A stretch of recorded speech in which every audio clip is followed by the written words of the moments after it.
राजस्थान में उपचुनाव के नतीजे सामने आने के बाद इस बात की चर्चा बड़े जोरों से चल रही है कि किन्हें किन्हें मंत्री बनाया जा सकता है। एक बात की संभावना चल रही है कि राजस्थान में मंत्रिमंडल का विस्तार जल्द होगा, क्योंकि अभी जितने मंत्री बनाए जाने हैं उतने नहीं बनाए गए और अभी 5 से ज्यादा मंत्री और बनाए जा सकते हैं। इसी कारण इस बात की चर्चा बड़े जोर से चल रही है कि उपचुनाव में जीते हुए विधायकों में से किसी को मंत्री बनाया जा सकता है। और इसी से यह चर्चा चल पड़ी है कि क्या खींवसर से जीते हुए बीजेपी के नवनिर्वाचित विधायक रेवतराम डांगा को मौका मिल सकता है क्या। इसकी चर्चा ज्यादा इसलिए चल रही है क्योंकि रेवतराम डांगा ने पहली बार खींवसर में बीजेपी का कमल खिलाया है।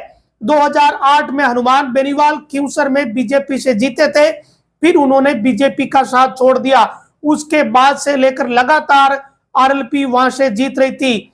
अब जाकर बीजेपी ने यहां जीत दर्ज की है और आरएलपी को यहां हराने में बड़ी कामयाबी हासिल की है। और हनुमान बेनीवाल उन नेताओं में रहे हैं जिन्होंने हर किसी नेता को चुनौती दी है। अपने भाषणों में वो गृह मंत्री और प्रधानमंत्री तक को चुनौती देते हुए देखे गए। राजस्थान के सीएम भजनलाल शर्मा का भी कई बार मजाक भी उन्होंने उड़ाया।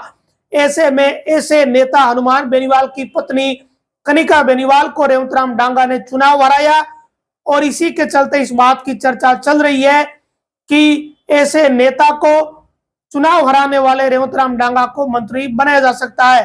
तो क्या मंत्रिमंडल के विस्तार में रेवतराम डांगा को मौका मिलेगा, ये इस वक्त बड़ा सवाल बना हुआ है और इसके चांस भी वाकई में बहुत है। रेवतराम डांगा को बड़ा मौका मिल सकता है क्योंकि राजस्थान बीजेपी में वर्तमान में ऐसे जाट नेता की जरूरत महसूस की जा रही है जो खांटी जाट नेता हो। और रेवतराम डांगा धोती कुर्ता और साफे के साथ बिल्कुल खांटी किसान नेता, खांटी जाट नेता लगते हैं। रेवतराम डांगा के अलावा झुंझुनू से जीते हुए राजेंद्र बांबू का भी नंबर आ सकता है। इस तरह की चर्चाएं चल रही है। तो मंत्रिमंडल विस्तार का इंतजार है। बीजेपी किस नेता को मौका देगी ये आने वाले समय में पता चलेगा, लेकिन इस बात की चर्चा बड़े जोरों से चल रही है क्योंकि खींवसर जैसे इलाके में बीजेपी ने ऐतिहासिक जीत दर्ज की है। इसी कारण मंत्रिमंडल का विस्तार हुआ तो रेवतराम डांगा को बीजेपी बड़ा मौका दे सकती है।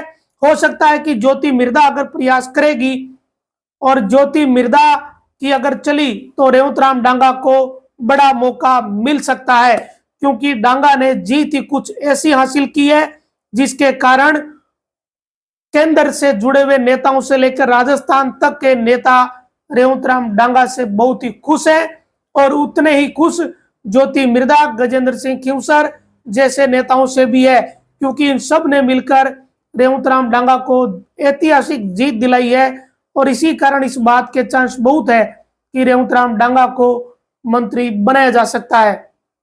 नमस्कार।